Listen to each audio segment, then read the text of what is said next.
अस्सलाम वालेकुम दोस्तों, आशिक खान का कहना है कि मुझे रोज़ मर्द पसंद आएगा, मैं रोज़ शादी करूंगी। तो आइए देखते हैं और इसने हिजाब के बारे में क्या बोला है। और इसके बाद डॉक्टर जाकिर नायक ने भी इसी बारे में दिलचस्प सा जवाब दिया है। तो मैं यही कहना चाहूँगी कि देखो मेरी पर्सनल लाइफ है, मैंने वैसे शादियाँ नहीं की हैं, लेकिन आगे जब करूँगी, चाहे मैं 10 करूँ, 20 करूँ, 30 करूँ, 40 करूँ, मेरी मर्ज़ी है यार। मुझे रोज़ मर्द पसंद आएगा, रोज़ शादी करेंगे, हमारी मर्ज़ी है। औरत क्यों ने एक से ज्यादा मर्द रख सकती? सबसे पहला, अगर एक मर्द की एक से ज्यादा बीवी है और जब बच्चा पैदा होता है तो फौरन हमें पता लगता है कि उसका वालिद कौन है, उसकी वालदा कौन है। लेकिन अगर एक औरत के एक से ज्यादा शोहर है, एक औरत के एक से ज्यादा शोहर है, अगर बच्चा पैदा होगा तो वालदा का तो पता लगेगा, वालिद का पता नहीं लगेगा। सही बात। और आप जब स्कूल में जाएंगे और स्कूल में प्रिंसिपल पूछेगा वालिद का नाम क्या है, कि आपको 2 नाम देने पड़ेंगे। इसीलिए इस्लाम में एक बीवी के एक से ज़्यादा शोहर होने की इजाज़त नहीं। ये सूरह निसा की आयत है, सूरह नंबर 4 आयत नंबर 23 और 24 और 25 में, कि शादीशुदा औरत फिर से शादी नहीं कर सकती। और कई वजह है। हम जानते हैं कि साइंस और टेक्नोलॉजी बढ़ने के बाद आज DNA टेस्टिंग के हिसाब से हमें पता चल सकता है कौन वालिद है, कौन वालदा है। लेकिन ये तो अभी रिसेंट डिस्कवरी है, इतने साल पहले तो पता नहीं था। और ये एक सिर्फ वजह नहीं है, ये भी 100% डेफिनेट नहीं है, बट मान भी लो 100% डेफिनेट है, ये एक वजह नहीं और कई वजह है। आज साइंस ये कहती है कि man is more sexual as compare to a women. A man is more sexual biologically as compare to a women.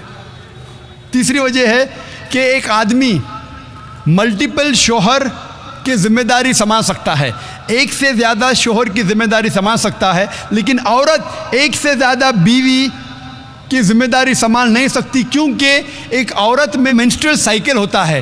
Due to the menstrual cycle उसकी जहनी हालत बदलते रहती है, due to the estrogen level going up and down. कोई भी doctor से पूछिए, वो कहेगा कि during this period it is difficult for her to maintain a balance.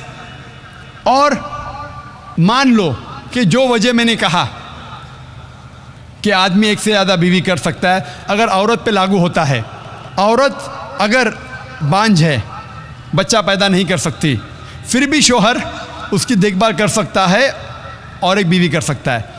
लेकिन साइंस ये कहती है कि अगर मालूम पड़ता है कि औरत बांझ है या आदमी बच्चा पैदा करने में हिस्सा नहीं ले सकता है, फिर भी चांसेस है कि ये सिचुएशन चेंज हो सकती है। अगर बीवी को पता लगता है कि आदमी में कुछ बीमारी है जिसके वजह से वो बच्चा पैदा नहीं कर सकता, बच्चा पैदा करने में हिस्सा नहीं ले सकता है, लेकिन ये 100% डेफिनेट नहीं। अगर वो और एक शोहर से शादी करती है, चांसेस है कि दिस पोजीशन कैन रिवर्स, और कब रिवर्स होगा ये कोई नहीं कह सकता। फिर जब बच्चा पैदा होगा हमें पता नहीं लगेगा कौन उसका बाप है, पहला शोहर या दूसरा शोहर। उसके बावजूद अगर शोहर अपाहिज हो जाता है और बीवी चाहती है कि मैं दूसरा शोहर करूं, वो बेशक शोहर से खुला ले सकती है। सही बात।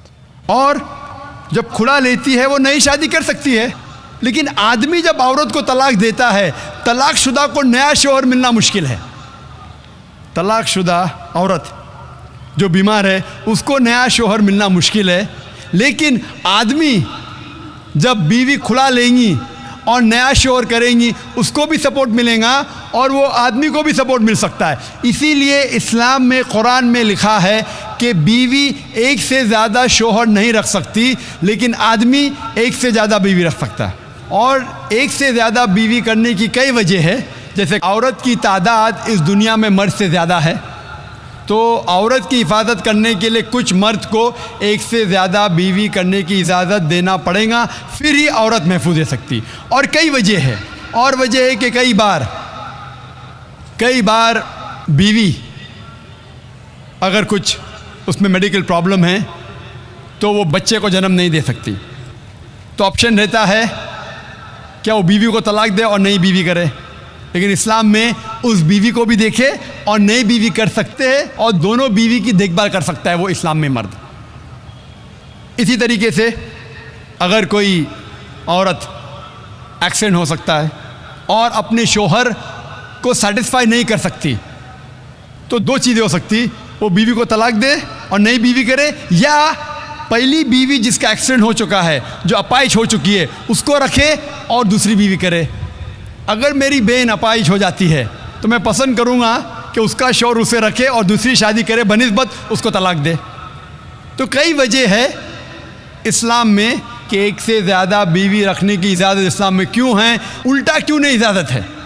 आपने बोला है कि जो इस्लाम कबूल करता है उसके हज़ारों गुनाह माफ़ हो जाता है, मगर मेरे हिसाब से सबका मालिक एक है, और एक मालिक होते हुए किसको ये नज़र से देखता है और किसको वो नज़र से देखता है।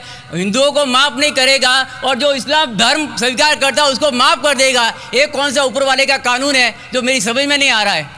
बहुत अच्छा सवाल, बहुत अच्छा सवाल। मालिक एक तो सारे इंसानों के लिए अदल भी एक होता है। बहुत अच्छा सवाल, बहुत अहम सवाल। भाई का सवाल है कि ये किधर का मुसलमानों को माफ़ करता है, हिंदू को नहीं माफ़ करता है। मैंने आपसे कहा कि जो इंसान नाम का मुसलमान है, उसका नाम मोहम्मद अब्दुल्ला जाकिर है, तो वो काफ़ी नहीं जन्नत में जाने के लिए। मुस्लिम का मतलब वो इंसान जो अमन हासिल करता है अपनी ख्वाहिश, अपनी मर्ज़ी से खुदा के अहकामात पे अमल करने के बाद।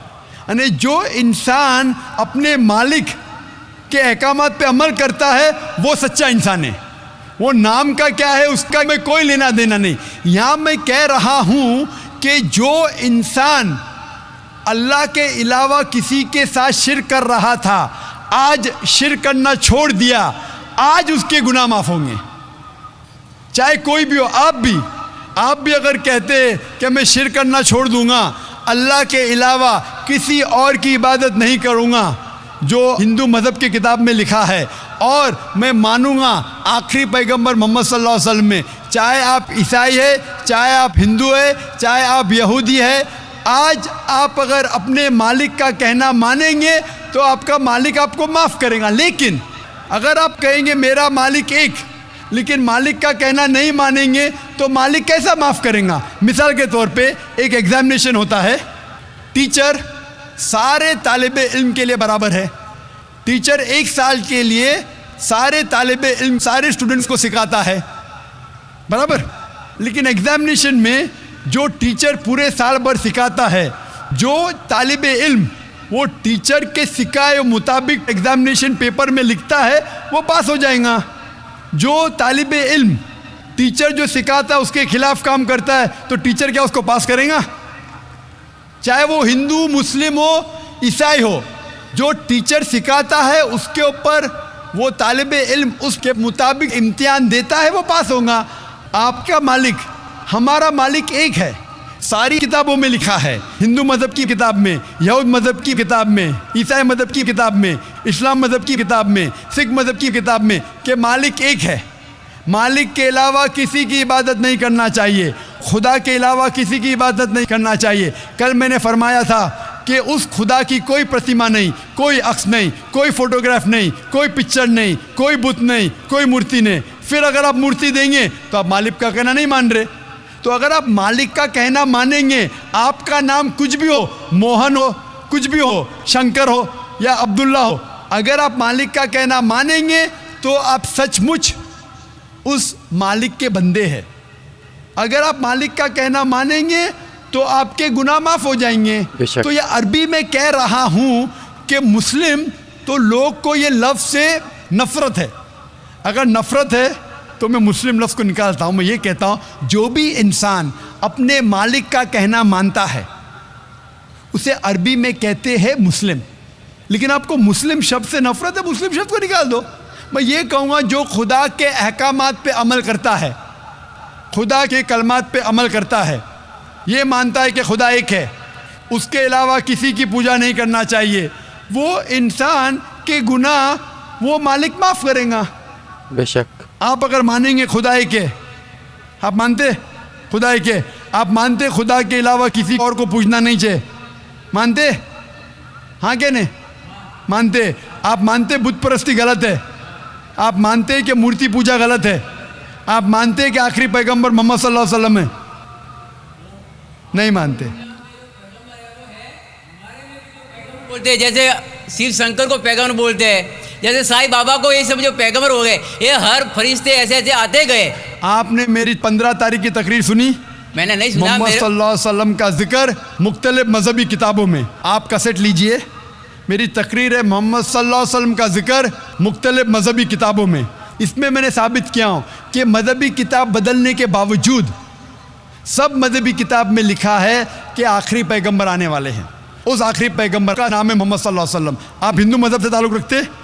हिंदू मजहब की किताब में लिखा है, भविष्य पुराना पर्व 3 खंड 3 अध्याय 3 श्लोका 5 से 8 में लिखा है भविष्यवाणी मोहम्मद सल्लल्लाहु अलैहि वसल्लम की। आप पढ़ेंगे भविष्य पुराना पर्व 3 खंड 3 अध्याय 3 श्लोका 10 से 27 में मोहम्मद सल्लल्लाहु अलैहि वसल्लम का जिक्र है। आप कुंटब सुक्ता पढ़िए, अथर्वा वेद में लिखा है, किताब number 20 him number 127 shloka number 1 से 14 में लिखा है मोहम्मद सल्लल्लाहु अलैहि वसल्लम के बारे में। आप पढ़िए अथर्वा वेद किताब नंबर 20 अध्याय नंबर 21 श्लोका नंबर 6 और 7 में मोहम्मद सल्लल्लाहु अलैहि वसल्लम का जिक्र है। मोहम्मद सल्लल्लाहु अलैहि वसल्लम का जिक्र है साम वेद में अहमद जैसा, साम वेद उत्तर चिक मंत्रा नंबर 1500 लिखा है। यजुर्वेद में अध्याय नंबर 31 श्लोका नंबर 18 में। आप पढ़ेंगे ऋग्वेद किताब नंबर 8 अध्याय नंबर 6 वर्ष नंबर 10 में। आप अगर पढ़ेंगे अथर्वा वेद किताब नंबर 8 अध्याय नंबर 5 श्लोका नंबर 16 में मोहम्मद सल्लल्लाहु अलैहि वसल्लम के बारे में अहमद लिखा है। अथर्वा वेद किताब नंबर 20 हिम नंबर 126 वर्ष नंबर 14 में कई जगह लिखा है नाराशंसा। नाराशंसा मतलब वो आदमी जो प्रशंसा के लायक है। इसका अरबी में तर्जुमा होता है मोहम्मद। मोहम्मद सल्लल्लाहु अलैहि वसल्लम का नाम से जिक्र है हिंदू मज़हब की कई किताब में। ऋग्वेद किताब number 1 hymn number 13 verse number 3, Rigveda किताब number 1 hymn number 18 verse number 9, Rigveda book number 1 hymn number 106 verse number 4, Rigveda book number 1 hymn number 142 verse number 3, Rigveda book number 2 hymn number 3 verse number 2, Rigveda book number 5 hymn number 5 verse number 2, Rigveda book number 7 hymn number 2 verse number 2, Rigveda book number 10 hymn number 64 verse number 3, Rigveda book number 10 hymn number 182 verse number 2, Yajurveda chapter number 20 verse number 55, Yajurveda chapter number 20 verse 37, Yajurveda chapter number 20 verse 57, Yajurveda chapter 21 verse number 31। मैं सिर्फ हवाले दे सकता हूँ आपकी किताबों में से सिर्फ घंटों तक, जिसमें लिखा है मोहम्मद सल्लल्लाहु अलैहि वसल्लम आखिरी पैगंबर है। माशाल्लाह, बेशक। आज जो इस्लाम कबूल कर रहे हैं उनको ये समझाओ कि इस्लाम धर्म क्या है। उनको वो समझ में, मेरे भी समझ में नहीं आ रहा था इस्लाम बोलते किसको है। आपने कहा कि जो लोग इस्लाम कबूल कर रहे हैं उन्हें समझाओ इस्लाम धर्म क्या है। आप नहीं समझे, वो लोग समझे इसलिए तो इस्लाम कबूल किए। आप भी समझेंगे तो आप भी कबूल करेंगे। ये 10 रोज़ा कॉन्फ्रेंस जो था, हमारा मकसद था बताने के लिए सारे इंसानों को इस्लाम क्या है। ये मीडिया जो इस्लाम को पेश कर रही है, ये तोड़ मड़ोड़ के पेश कर रही है। हमारा मकसद ही था बताने के लिए सारे इंसानों को इस्लाम क्या है।